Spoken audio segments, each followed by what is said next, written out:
as Mel said, my name is Kathy Manley. I'm a criminal defense attorney from Albany, New York.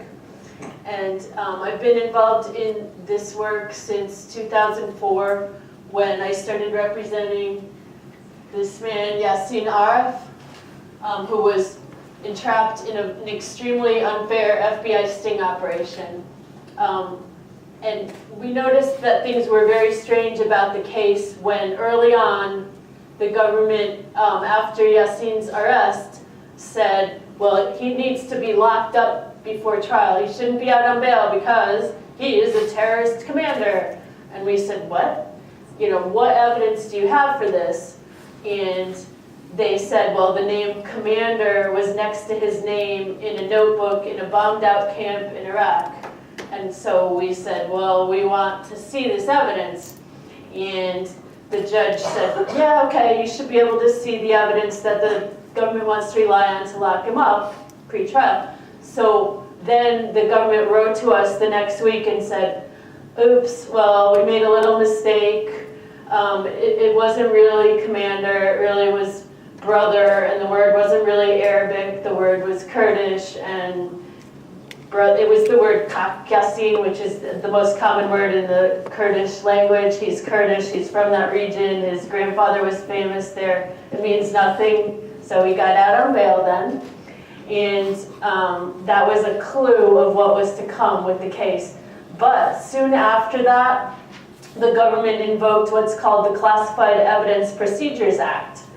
And it turned out that there was all this secret evidence, probably along the lines of, oh, he's a terrorist commander, but we never got to see any of the rest of it. We found out years later that somebody had thought that Yasin was an Al-Qaeda member who was killed in 2010, so clearly wasn't Yasin. But this was back in 2004, 2005. It was what the charges, I don't want to go into it too much because this is just supposed to be the intro, and I want to talk about the work that happened after this case. But it was a very complicated FBI sting operation with a informant who was a con artist, criminal, who was trying to trick my client and his co-defendant into agreeing to something that was apparently illegal, but he didn't explain it was illegal. My client was only witnessing a loan, which is very common among Muslims because they don't generally use banks, not believing in interest.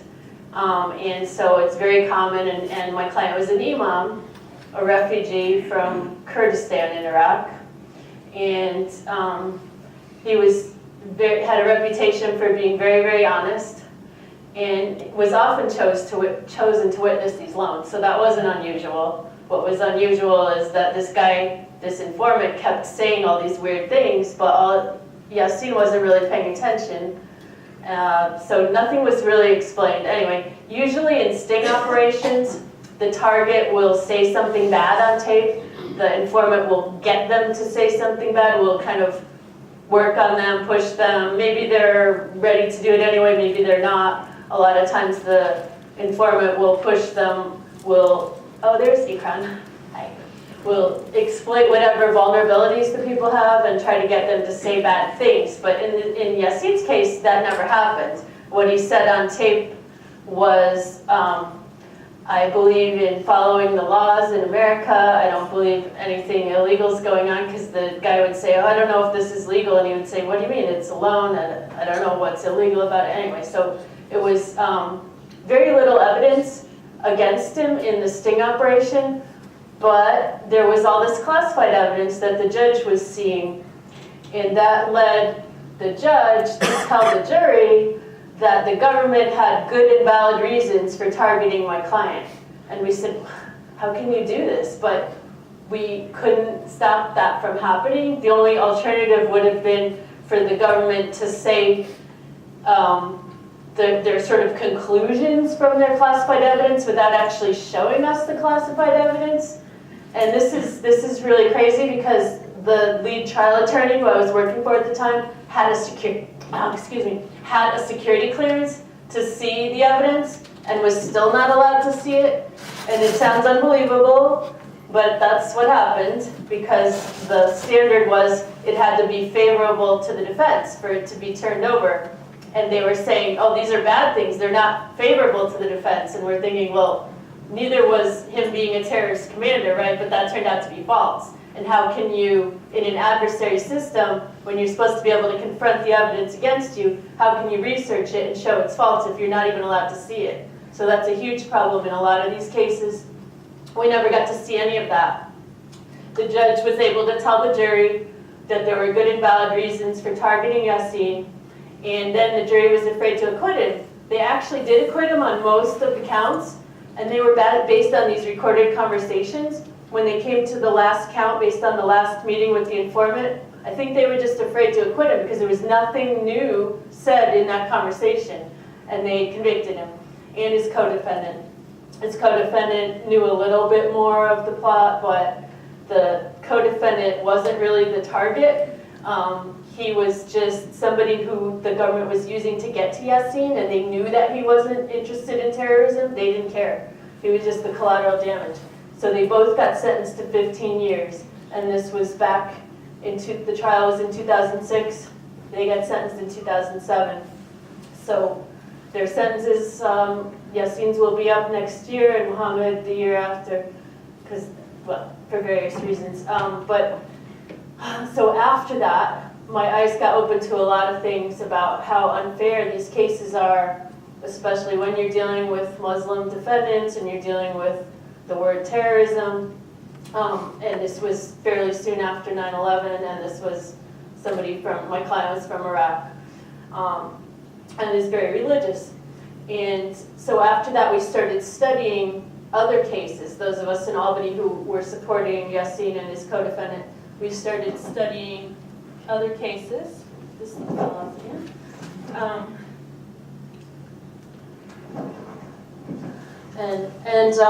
We ended up getting a list of about 400 cases that the Obama administration said were domestic terrorism cases. And we saw that Yassin's name was on it, and we thought, well, we know he's not a terrorist, but probably the rest of these people are, and Yassin's just very unique. We thought maybe. We started looking into the other cases, and it seemed like they were all really, really unfair in various ways. And so we said, wow, all right, this is really crazy. These are the people they're saying are terrorists, yet none of these people have caused any harm to anybody. Actually, we started studying them really systematically. We have a database of these cases, and we looked at whether they were what we call preemptive prosecution, which this is something that we learned from Yassin's cases. What happened was the government said after his sentencing, well, we didn't have evidence he was a terrorist, but we think he had the ideology, and we were afraid that he was going to maybe do something in the future, so we had to preempt it with this sting operation, right? So, and this is sort of like Dick Cheney, the former vice president, saying, if there's a 1% chance that somebody in the future might harm the US, you have to preempt it now. So this is kind of their model. They, at all costs, were trying to prevent another 9/11. They didn't care how much damage they did to people's lives or the Constitution.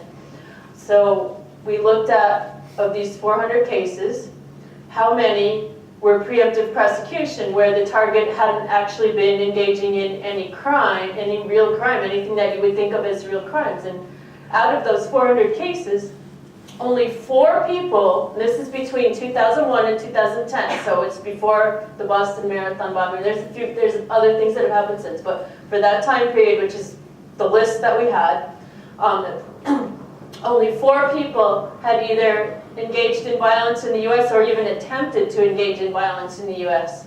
And another about 5, same thing overseas. So that's less than 1%. The rest of the cases were either sting operations, where who knows what the people would have or wouldn't have done. And in many cases that I've studied, they wouldn't have done anything if the informant hadn't come to them and pushed them, given them everything they needed, you know, or have committed what's called material support to terrorism, which is a charge where you can be convicted for giving any kind of support. It can even be a newspaper article talking about a group. It can even be legal work for a group. As long as that group is on a designated terrorist list, you can be convicted of material support without having any intent to further violence. And this is unfortunately something that the Supreme Court said in 2010 in a case called Humanitarian Law Project. And so there's also cases that have very vague conspiracy charges where there might be one or two people that might be trying to do something, and then other people who just are vaguely associated with them and get swept up into this. So out of our 400 cases, 74% of them are what we call pure preemptive prosecution, where the targets were not engaging in any crime at all other than a sting operation or this material support where they weren't actually trying to do anything violent, things like that. And then 94% of those 400 cases were what we call either preemptive prosecution or elements of preemptive prosecution, where they might have been involved in some low-level crime, like we had people who were selling baby formula on the internet in some kind of fraudulent way, but it had nothing to do with terrorism, and because they were Muslim and the government was afraid that somehow maybe there might be some money going to a terrorist group even though they couldn't show it. They were just kind of treated as terrorist cases, things like that. So 94% of the cases, and very few, almost none, were actually terrorists, maybe just way less than 1%. And as far as the sting operations, I don't know how much time I have, but I was going to try to give a couple examples. So, well, anyway, sting operations, one example, aside from Yassin's case, is the case of the Newburgh Four, which are these guys up here. You can't see them very well. There's 4 men from Newburgh, New York, which is a very impoverished community. They had been in prison. They didn't have any money. They didn't have any jobs. They didn't even have driver's licenses. And the informant, it was actually the same informant that was in Yassin's case. Shahid Hussein was sent by the FBI to a mosque down in Newburgh to look for a target, just trolling the mosque for a year. The people there got really sick of him, kicked him out of the mosque. He's hanging around the parking lot of the mosque looking for somebody to get into a sting operation so he can get paid by the FBI. He meets this guy named James Cromedy, who's one of these guys. He's basically like a low-level con artist, and he's trying to con Shahid Hussein because Shahid Hussein is driving a Mercedes and he's dressed really fancy and he's trying to portray himself as very, very rich. And so James is like, yeah, okay, you're my friend. And so the informant's trying to con James into doing this sting. James is trying to con the informant. They're trying to con each other, and this goes on for a while, and James is saying all this crazy stuff. Oh yeah, because the informant's saying, oh, you know, Jews are bad, and we got to fight in the name of Islam, and we got to be jihadists and all this stuff. And James is like, yeah, we got to do all this stuff, and oh, I hate Jews, and but just saying whatever he thought he wanted to hear. And he was like, yeah, I went to Pakistan, and I blew a bunch of stuff up. I blew up Walmart, all this crazy stuff, which was totally made up. And they're just playing off each other. And finally, James gets tired of it, and he kind of disappears for a while.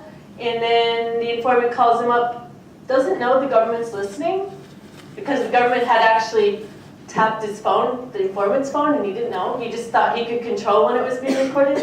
But this particular conversation was recorded, and he said, hey, James, brother, come on, I promised you $250,000 and you don't want it? And James is like, oh, yeah, I'm in. I'm back in. So what does that sound like to you? Is there a word for this? Entrapment! You would think that is kind of the definition of entrapment, right? He doesn't want to do it till he's offered $250,000, which a lot of people would jump at. Then James recruits these 3 other guys at the last minute who are each offered $5,000 to supposedly push a button on a cell phone, which is going to set off a bomb, except they don't hook it up right. Now, is that because they really don't want to do it or because they don't know how? Who knows? But they said it's because they didn't really want to do it. They just wanted the money. So they went to trial. They argued entrapment. They lost. They're serving 25 years for attempting to set off this bomb, which was fake. So that's a sting operation. And then I think I'm almost out of time, but okay. So we have, just to say, we have a bunch of recommendations from our report, but the 3 main ones are for entrapment cases, the government should have to show that the targets were already involved in this kind of activity before, or at least had the ideology. They don't even have to show that anymore. They shouldn't, and it shouldn't be just ideology. It should be they were trying to actually do something. And number 2 is if there's classified evidence, the defense attorney should be able to see it. As long as the judge is going to see it, that's the 6th Amendment. And then what was the other one? Let's see. Oh, the material support law, which I didn't talk about that much. In order to be convicted of material support, you should have to have an intent to support violence. So those 3 things would go a ways, but we don't seem to be going down the road of fixing these things right now. So we need to build the resistance. And I will pass it off to Miriam.